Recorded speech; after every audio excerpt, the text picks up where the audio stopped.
My grandparents. 6:15 today. Yeah, I got 9 hours of sleep last night. yeah. I hope you're doing better than. Yeah, it's wonderful. Wow. How old's the oldest? Speechless. I've never been that The tired. old is a That early, sophomore. like, I could get up at 6 He's o'clock.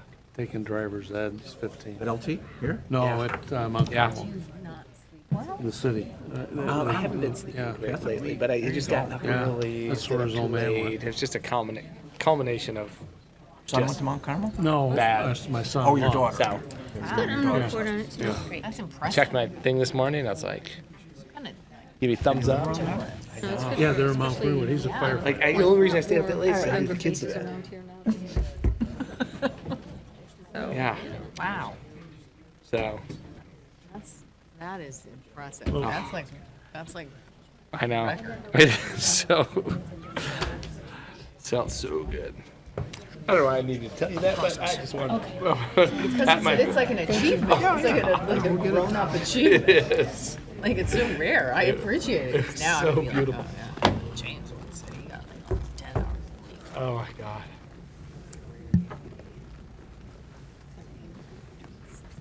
Yeah, if I can get 6:30 is my goal. I thought for the guidelines, if the trustees could get guideline versions. We have red lines of post. Okay. Oh really?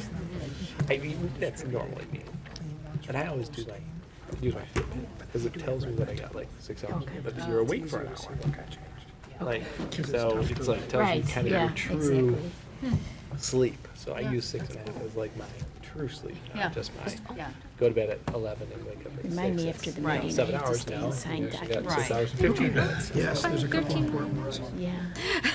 Dan, congratulations. Yeah, welcome back. I wasn't expecting to see you. You have any Yeah. pictures of It's your like, it baby? tells you deep sleep, Yeah? REM Nice. sleep, light sleep. You have to show me after the And meeting, awake. huh? Congrats. Okay. Yeah. By 7 o'clock. All right. Let me get my bearings here. This is our meeting, yes. Okay, everybody ready? Yep. Yep, good. Good evening, ladies and gentlemen. Welcome to the February regular meeting of your Board of Trustees.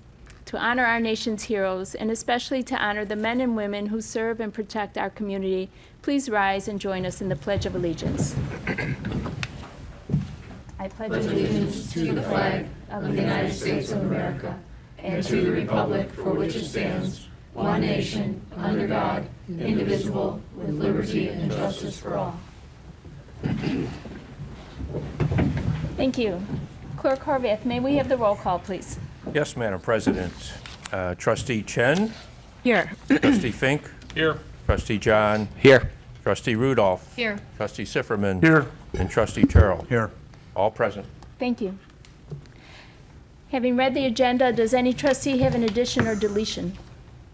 No? In that case, we'll move on to citizen comments, but before I open the floor to the public, I do see that we have some Boy Scouts here today. Would you all like to come up and let us know what troop you're from and what badge you're working on?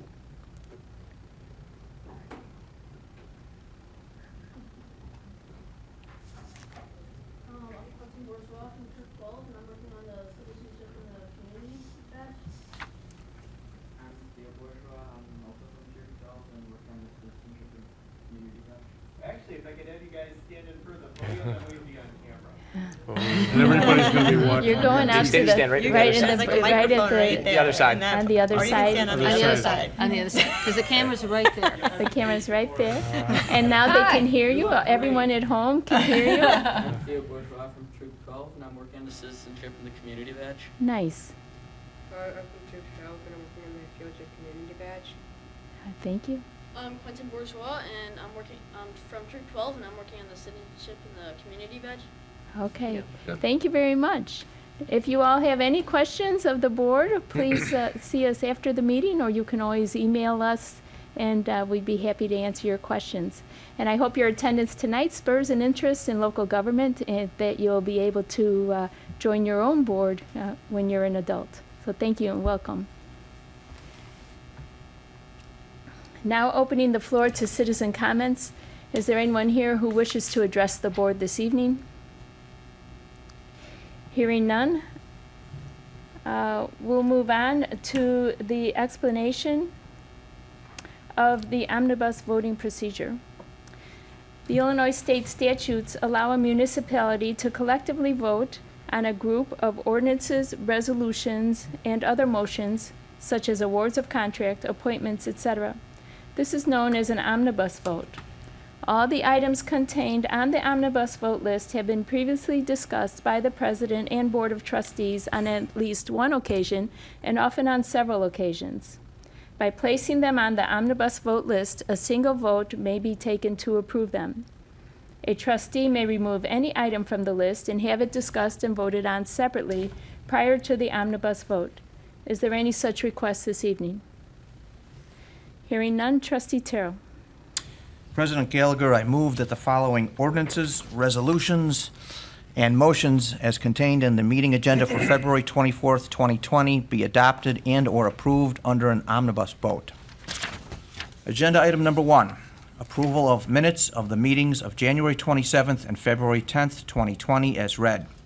Agenda item number 2, ordinance 20-2996, authorizing the disposal of surplus personal property owned by the Village of Western Springs Municipal Services Department, one 1988 Hendrickson VT-100 4x4 dump truck, and one 1994 Model 4900 6x4 DT466 dump truck. Agenda item number 3, ordinance 20-2997, amending the Western Springs Municipal Code, Title 4, Liquor Control, Chapter 1, Alcoholic Liquor, relative to adding specialty drinks under Class J, special events only on village-owned property, liquor licenses, and Class M, theater license, liquor licenses. Agenda item number 4, ordinance 20-2998, amending Title 4, Liquor Control, Chapter 1, Alcoholic Liquor, Section 4-1-10A13 of the Western Springs Village Code relative to the creation of a Class M theater license, beer, wine, and specialty drinks only, liquor license for the issuance to the Theater of Western Springs for the property located at 4384 Hampton Avenue, Western Springs, Cook County, Illinois. Agenda item number 5, resolution 20-2530, approving an agreement made between the Village of Western Springs and Healing Hearts for Ashley Foundation in regard to the 2020 and 2021 Tower Trot events. Agenda item number 6, resolution 20-2531, authorizing the use of village funds and authorizing the approval and execution of the local public agency agreement for federal participation to be entered into between the Village of Western Springs and the Illinois Department of Transportation related to the West Underpass project.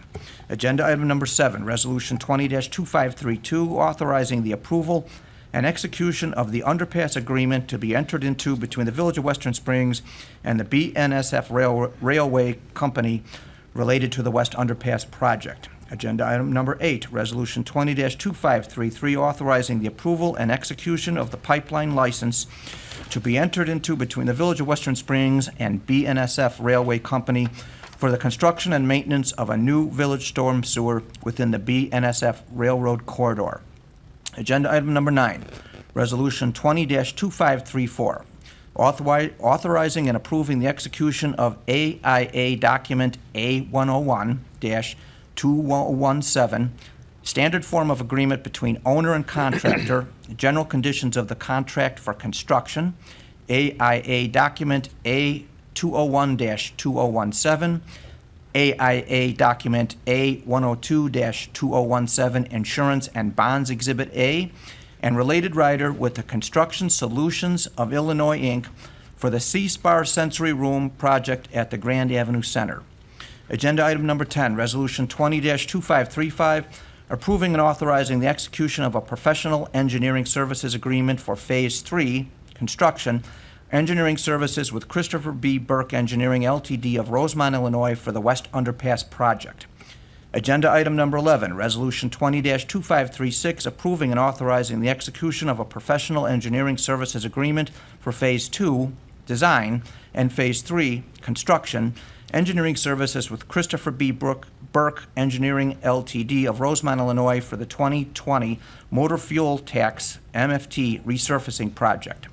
Agenda item number 12, motion to approve a proposal for repair and maintenance work to be performed on the Terex TCX 55 2006 International 4300 4x2 vehicle in an amount not to exceed $7,100. Agenda item number 13, motion to waive the competitive bidding process and approve the purchase of one John Deere 3046R compact utility tractor from Shorewood Home and Auto of Homewood, Illinois, at a cost of $42,302, less trade-in of one 2013 Polaris vehicle in the amount of $4,000 for a net total cost of $38,302. Agenda item number 14, motion to waive the competitive bidding process and renew a contract with Safe Step LLC of Hortonville, Wisconsin for the 2020 sidewalk saw cutting program at the 2017 unit prices in an amount not to exceed 2020 project budget of $20,000. Note, the 2017 contract was competitively bid. Agenda item number 15, motion to waive the competitive bidding process and renew a contract with Homer Tree Care, Inc. of Lockport, Illinois for the 2020 tree removal contract at the 2018 pricing schedule in an amount not to exceed 2020 project budget of $75,000. Note, 2018 contract was competitively bid. Agenda item number 16, motion to waive the competitive bidding process and renew a contract with Winkler's Tree and Landscaping of LaGrange Park, Illinois for the 2020 tree trimming contract at the 2016 pricing schedule in an amount not to exceed the 2020 project budget of $105,000. Note, the 2016 contract was competitively bid. Agenda item number 17, motion to waive the competitive bidding process and renew a contract with Unimax Management Corporation of Chicago, Illinois for 2020 janitorial services contract at an annual cost of $31,499.75 and the Public Works janitorial contract at an annual cost of $3,143, consistent with the 2017 pricing schedule. Note, the 2017 contract was competitively bid. Agenda item number 18, motion to waive the competitive bidding process and renew a contract with Lakeshore Recycling Systems of Morton Grove, Illinois for the 2020 street sweeping program in an amount not to exceed $71,045.69. Note, 2017 contract was competitively bid. Agenda item number 19, motion to waive the competitive bidding process and renew a contract with YMI Group of Elk Grove Village, Illinois for the 2020 HVAC maintenance contract in the amount of $19,900, consistent with the 2019 pricing schedule. Note, the 2019 contract was competitively bid. Agenda item number 20, motion to waive the competitive bidding process and renew a contract with Brightview Landscaping for the contract price of $34,700, consistent with the 2019 pricing schedule. Note, 2019 contract was competitively bid. Agenda item number 21, motion to waive the competitive bidding process and renew a contract with True Green LP of Hickory Hills, Illinois for the 2020 Emerald Ash Borer Treatment Program at the 2015 unit prices in an amount not to exceed the annual cost of $16,751.28. Note, the 2015 contract was competitively bid. Agenda item number 22, motion to waive the competitive bidding process and renew a contract with sole and qualified RFP respondent RJN Group of Wheaton, Illinois for the 2020 smoke testing program at a cost of $19,998, consistent with the 2019 pricing schedule. Note, the 2019 contract was awarded to the sole and qualified respondent RJN. Agenda item number 23, motion to waive the competitive bidding process and renew a contract with Strata Construction of Addison, Illinois for the 2020 sidewalk, curb, and gutter replacement program at a total cost of $76,612.50, consistent with the 2019 pricing schedule. Note, the 2019 contract was competitively bid. Thank you, Trustee Terrell. Is there a second to the motion? I'll second. Thank you. Any discussion? Each of these agenda items were reported on and discussed at our workshop meeting 2 weeks ago. So without further discussion, may we have the roll call vote, please? Clerk Horvath. Yes, Madam President. Trustee Terrell. Aye. Trustee Sifferman. Aye. Trustee Rudolph. Aye. Trustee John. Aye. Trustee Fink. Aye. Trustee Chen. Aye. And President Gallagher. Aye. The preceding following ordinances, resolutions, and motions as contained in the meeting agenda for February 24th, 2020 are hereby adopted and/or approved. Thank you. There being no other business tonight, we'll move on to our reports. The monthly financial report, Trustee Rudolph. Thank you, President Gallagher. For our financial report as of January 31st, 2020, just a few updates.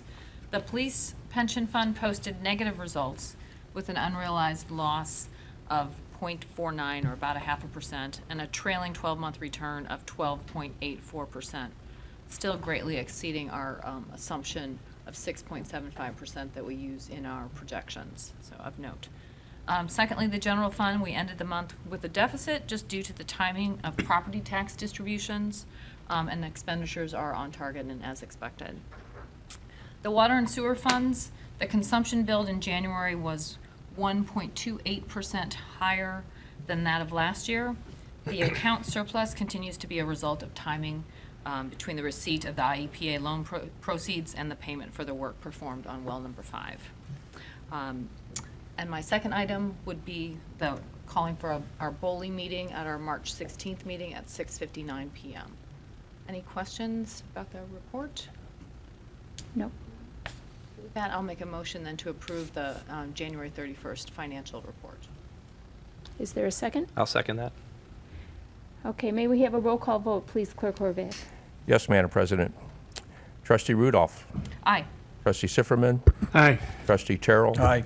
Trustee Chen. Aye. Trustee Fink. Aye. And Trustee John. Aye. Motion passes. Thank you. And we'll call for the BOLI on March 16th at 6:59. Thank you. Moving on to my report, I'd like to thank all the elected officials and staff who attended the town hall meeting on February 13th regarding 5G.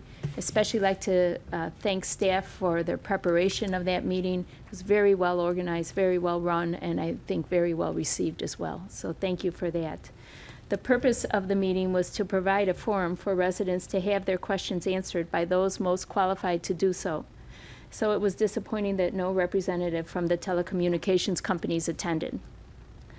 In addition to trustees and our clerk, State Senator Glowiak Hilton and Representative Mazzocchi also attended.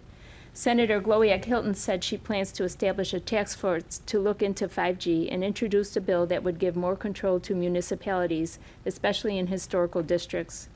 She also announced the 5G subject matter hearing that she recently hosted on February 18th in Springfield with the Senate Public Health Committee.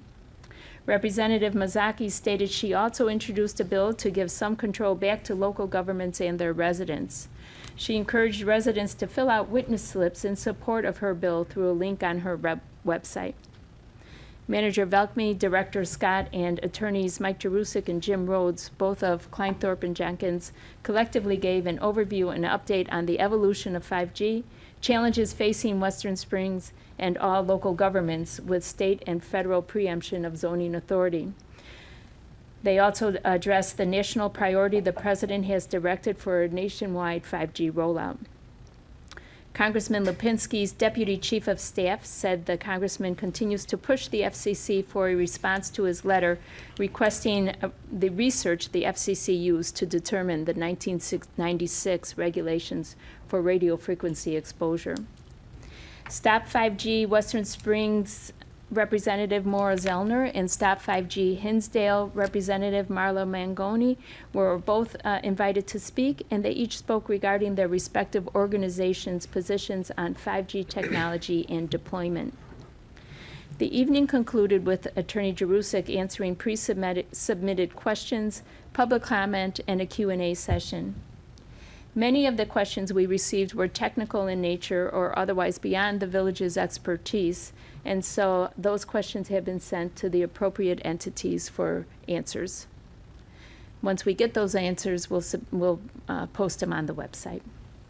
For the full PowerPoint presentation and more information about 5G, please visit our website, wsprings.com/5G. This past Friday, I attended the Metropolitan Mayor Caucus Business Meeting, and Mayor Lightfoot was there, and it was the first time I heard her speak.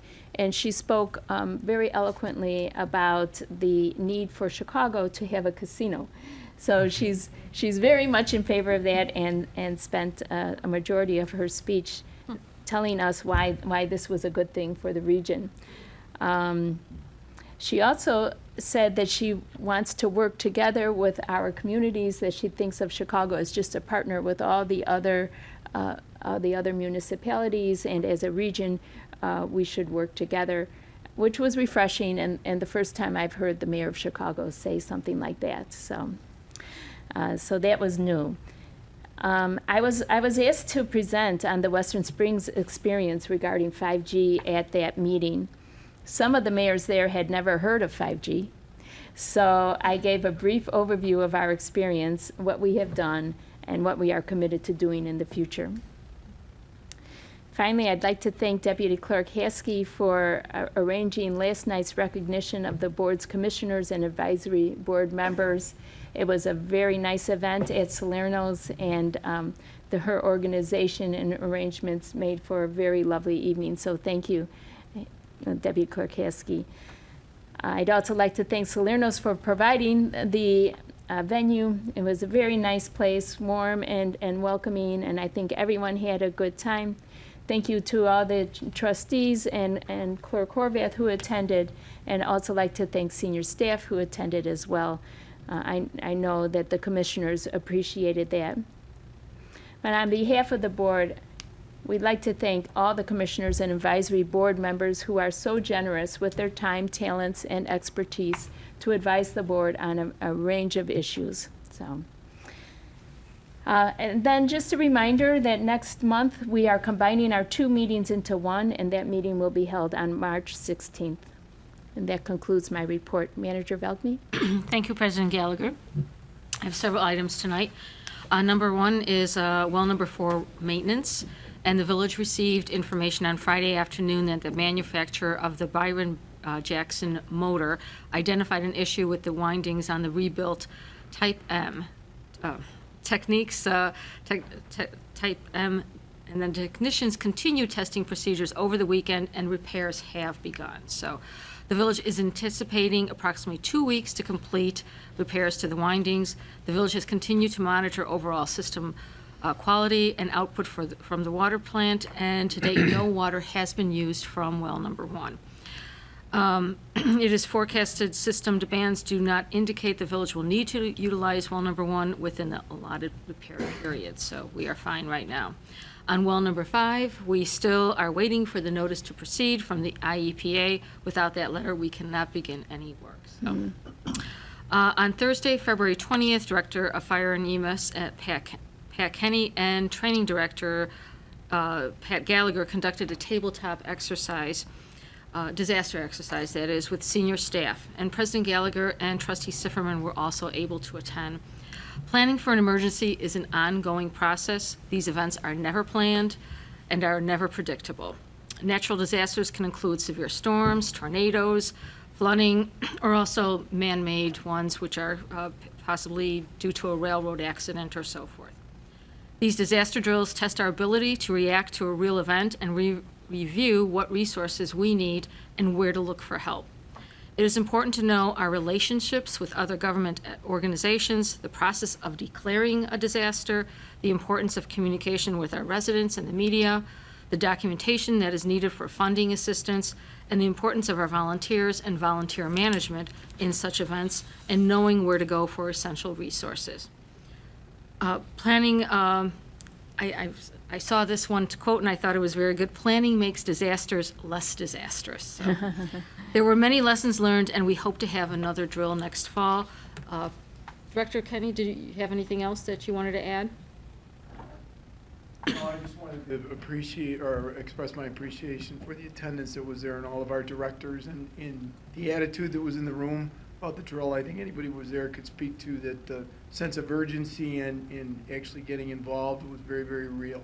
And we really appreciate that when we put the time to put together. It's great when people really put their hearts into it. That's how you learn the most. Thank you.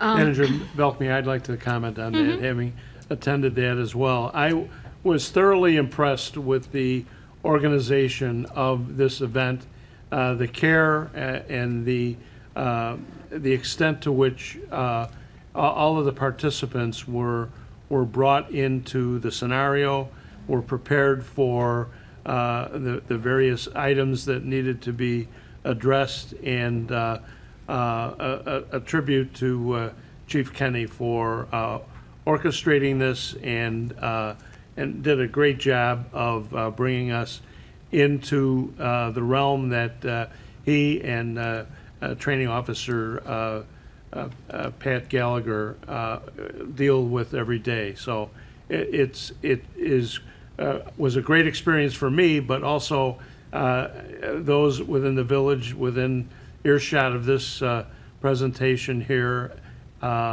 should be comforted by the steady hand that was at the root of this event. And I was grateful to be able to be a part of it. And on the heels of that, we have begun planning for the upcoming snowstorm, beginning tomorrow into Thursday. The Public Works employees are ready for plowing and salting the streets, and fire and police are also ready to take on this winter storm. We started out with 15 inches, now it was down to 8, now 4. We don't know what it's going to be, but we are ready. So I'm very happy that staff is ready. And then I had a very pleasant surprise this afternoon in the mail. And once again, the Government Finance Officers Association of the United States and Canada has awarded the Financial Reporting Achievement to Director Turi for all of her work on the budget. So, and that was for the 2018, correct? Yes. It was a wonderful surprise to open it up. Just that it was today. Yes. That was tomorrow. For the board meeting, so. And how many years is it? So. Excellent. So. Congratulations. So I will, yes, we were very happy about that, and thank you very much. Yes, thank you. And that concludes my report. Thank you. Thank you. Attorney Drusik? Yeah, real briefly, as a follow-up to the town hall meeting and some of our prior communications about small cell and 5G, our firm has done a few things. We've amended your village code, and we've shared those code amendments with staff. Those will be coming through the normal committee process, hopefully be approved in March. We also have amended the small cell facility design standards. Same thing, we'll run those through committee, and then they'll be brought to you for consideration and approval in March. Both the small cell amendments to the design standards in the village code are posted on the 5G small cell website right now.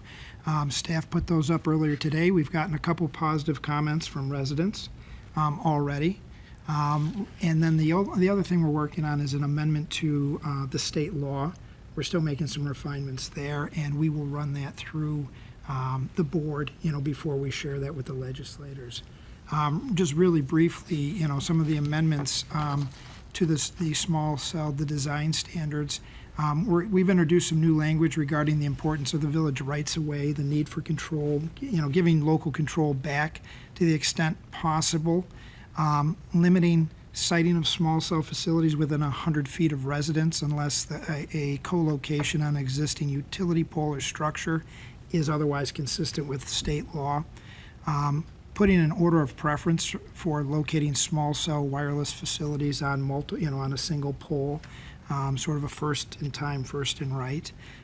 Emphasizing undergrounding of any equipment that can be undergrounded, where there's a consensus among the village and the carriers to go underground. Limitation on above ground wire connections from other utility poles. That would be power cords running between poles, because there are some facilities that can be hung on wires, and so we don't want unsightly multiple power lines up on poles. Provision of replacement of landscaping, new provision on the ability for the village to rearrange or locate when necessary to perform village work or improvements. So again, strengthening our local, control. Prohibition on new non-replacement wooden poles. Requirement that the wireless provider replace equipment when replacement work is being done with equipment that has the smallest visual profile. We have some very good language that other people have commented on is a nice, at least alternate to what's in the state act, but still is consistent with the state act. Provision explicitly calling out certain general requirements for utility in the right-of-way work that tracks our existing working in the utility rights-of-way. And then a additional preference for new small wireless facilities in residentially zoned areas, that those be located on corner poles to the extent corner poles, exist, and where co-location at a corner intersection on an existing utility pole is not possible, that the new wireless support structures be located at a corner where a utility pole already exists. So the goal is to keep them out of the mid-block and as much as possible at the corners, away from residential homes, putting the most distance between as many homes as possible. That's sort of just a quick overview of the design guidelines. With respect to the code amendments, really the biggest couple amendments that I think, were important were really monitoring, and replacement of equipment that doesn't meet FCC standards. And we've gotten some positive feedback from residents who've looked at the language, but, the biggest overall, challenge is there's nothing in the state act that, other than the equipment has to comply with FCC regulations, but there's no self-reporting by the small cell carriers. There's no self-monitoring. So we have built in some language that talks about, in order to maintain their permit with us, to have these, structures in town, they need to monitor themselves. They should, on a quarterly basis, self-report to us, make sure that things are operating consistent with the FCC parameters. And if they don't, they need to take steps to, adjust, repair, replace, power down those units that aren't. Our consultant small cell consultant has indicated that the cell tower, cellular companies do have the capacity to self-monitor, and they do know when their units, how they're working and whether they're working within the right parameters. And so we're reasonably confident that the language we've adopted, while we may see pushback from the carriers undoubtedly, right, should be a good model going forward for everybody. It's also going to be the model that we've already put into the amendments to the State Act. This idea of self-reporting, monitoring.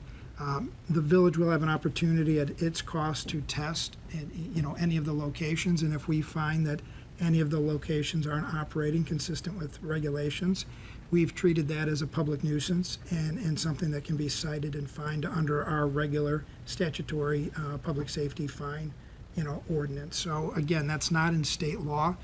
Are we pushing the envelope there? Yes, but we do, regardless of what people say, we have public health, welfare, and safety and police powers, under the Constitution, under the Illinois Municipal Code.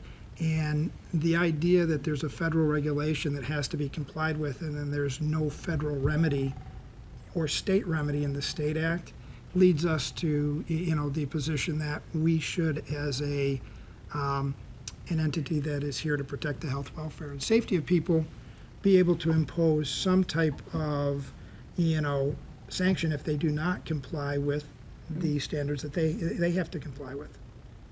Attorney Jurczyk, That's I in a have a nutshell. question at Yep. some point. Yep. Okay, so on that issue of monitoring, is there an opportunity on the part of villages to charge a fee for the monitoring or require them to post a bond in the event that our own review determines that they are not in compliance? Yeah, there's nothing in the state or the federal law that allows us to charge. Allows us or prohibits? That allows us or authorizes to charge a monitoring fee, so we don't have the statutory authority to do that. They do have to, the carriers do have to post a bond when they put devices in the rights of way. So we do have a bond that arguably we could pull, and attach if there is a violation of our code. So that is actually provided for in a separate part of our code under, we have a construction in the right-of-way ordinance that's been around for about a decade. That requires a bond. That would be the bond that we would seek to attach if we ever have to cite them for noncompliance, and they do not pay the citation. Thank you. I have a question back to the design, and I know you didn't read everything that's in it, but I just have a question or confirmation about the trees, because again, kind of the overall aesthetic of the village, the trees are certainly a really important part of that. Yep. So that we have language already in the design document about Yeah, the trees? there were tree protection provisions in the original draft. Those have been enhanced based on the comments of you, the board, and the public. So Okay. our office did make refinements or enhancements to further protect, trees. And actually, there was a Washington DC tree preservation ordinance that was tied to a cell, small cell ordinance that was pointed out by one of the residents, and we looked at that and borrowed a little bit from that playbook to enhance our ordinance or our design standards in that regard. Okay, thinking too about some of the attempts of having as much as possible underground, I know then that we also have tree root structures to consider as well as perhaps an unintended consequence. And that cuts both ways, and Matt can Right. talk about that. When you have lines in the air, tree canopies are impacted. When you put lines under the ground, You root can structure is possibly impacted, so. Which is worse? Which is worse for the trees? It is kind of reviewed on a case-by-case basis. It depends on the situationally. The overhead line situation, I'm just going to generalize here, is less of a overall health impact and more of an aesthetic impact. You can Okay. kind of see that traditionally with kind of the trees that are around ComEd lines. Yep. They're still alive, but they have pretty poor shape or poor aesthetic appeal to them most of the times. It's the root structures when you do directional boring or trenching that tend to have the most direct health impact, because if you impact a significant part of the root system, that's what actually kills the tree.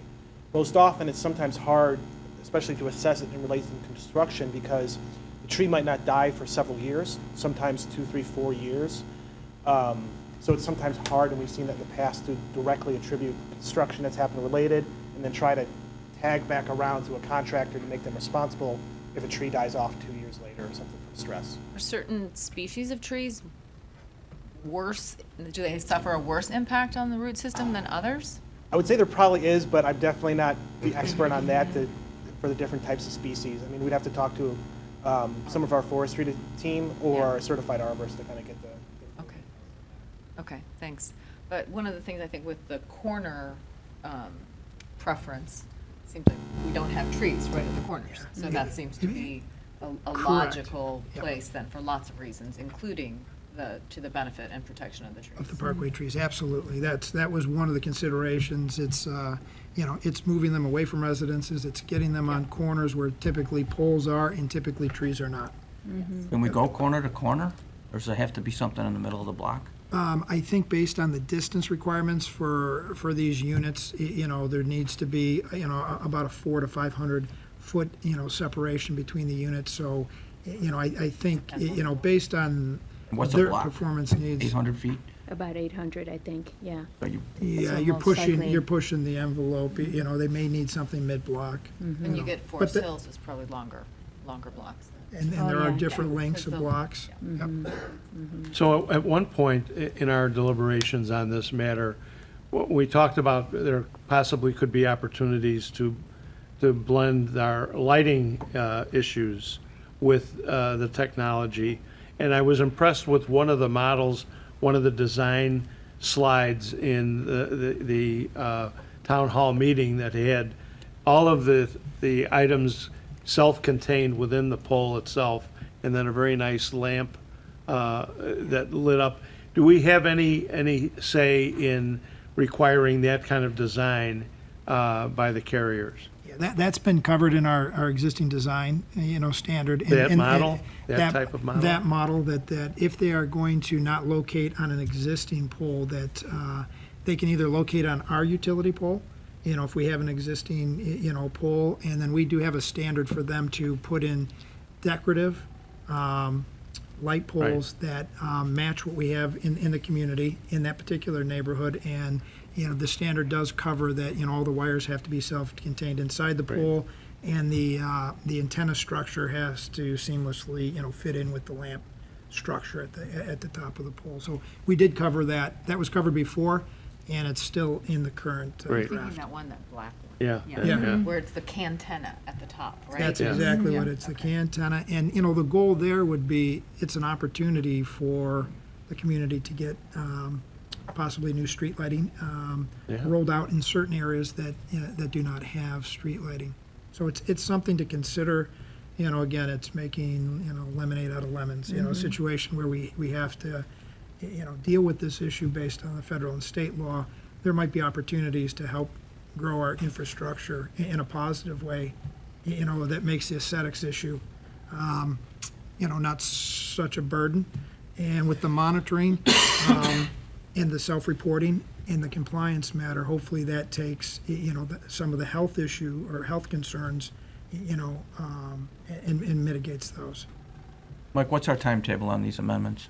I think the goal would be with our meeting in mid, March, March? that, we would roll through the typical committee process, in the next couple weeks. And we'll continue to get, and we do welcome input from the community. Like I said, we've already heard from 2, interested residents today, and the comments were positive. We will take it to committee at the end of the month or early March with an expectation that the design standards and the code amendment that, we could, if the March board's 16th. willing, we could take action on the 16th of March. Okay. And we don't currently have any new or pending applications, right? No. If we did, those would be posted on the Correct. website, Yep. and we'd be notified. Mike, what's the timeline on the amendments to the state act? That's going to be the next focus. We've drafted them, but we haven't released them for public consumption. So, hopefully by the end of this week, my firm can be in a position to share it with staff, discuss it, and then get to a point where, again, we may, work through the next, at the end of the month, with the committee structure and, run them by, the committee and the board. And then we need to, more than anything else, take it to local legislators and, Right.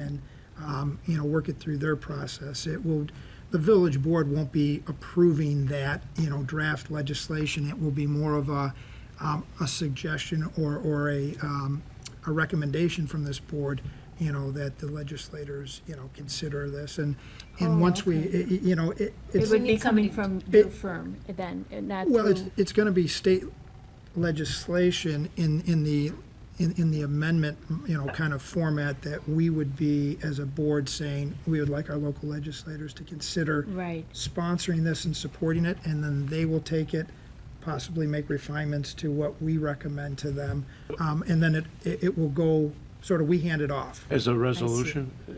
It could be Yes. adopted as a resolution, yeah, that would probably be the strongest way of recommending it to your local legislators. And again, the process, then we need a sponsor. The sponsor has to take it to a committee, right? Is how it gets introduced? Is that how that occurs? The sponsor, yes, the sponsor will, well, it has to have a sponsor on both sides, and then, we will get that, and then they will take it through the process. New bills are not, the date for new bills, new legislation was a week or 2 ago, kind of the deadline for this legislative session, but our type of legislation could get attached to, actually, there's a couple existing bills. We talked about it at the town hall. Mazzocchi has a bill already in Right. place, and there was another, I believe another legislator had another bill in place. So there's at least 2 pending bills that our legislation could be attached to and could move forward through the downstate legislative process. But it will come from this board as a recommendation. Whether you do it by a resolution or motion, that's up to you. A resolution would probably be the kind of a good transmittal piece for it Okay. to go with. And we find who we're going to ask for to be the sponsors, or we have some idea who they would be? Oh, my Oh, That we- Mazaki. Mizaki and Mizaki and Gloak, Susie no. Gloak were two people that were More present. likely. That would be probably the most likely, folks to consider. Yeah. They're certainly interested in the issue. And then with something like that then too, would there be the hope that other municipalities, other villages would adopt similar resolutions or suggestions or whatever language? That's what we would, I mean, by doing it by resolution, we would hope that would make an easy template for other folks to follow, and also possibly, President, Gallagher, we can talk to Brad Cole, the Executive Director of the IML, get some buy-in from that organization, every bit helps, and so there's some thoughts to, trying to manage the issue and promote the issue. Potentially the COGS too. The Councils COGS of would be Government, another yeah. step, you have West Okay. Central, Northwest, DuPage, those are the three DuPage, yeah. COGS that are closest, Mm-hmm. to us that we have good relationships with. Okay. There's one on South, there's the Southwest Mayors and Managers, and then Alright. there's also, Dave Bennett is involved with the Metropolitan Mayors and, so there's 5 COGS actually that we have, good working relationships with that are all, in our region. Great. Thank That's you. all I have, yep. Okay. Anything else? Any other questions this evening? If not, I'll entertain a motion to adjourn. Is there a motion to adjourn tonight's meeting? Is there a second? Second. All in favor? Aye. Opposed? Ladies and gentlemen, we stand adjourned. Good evening.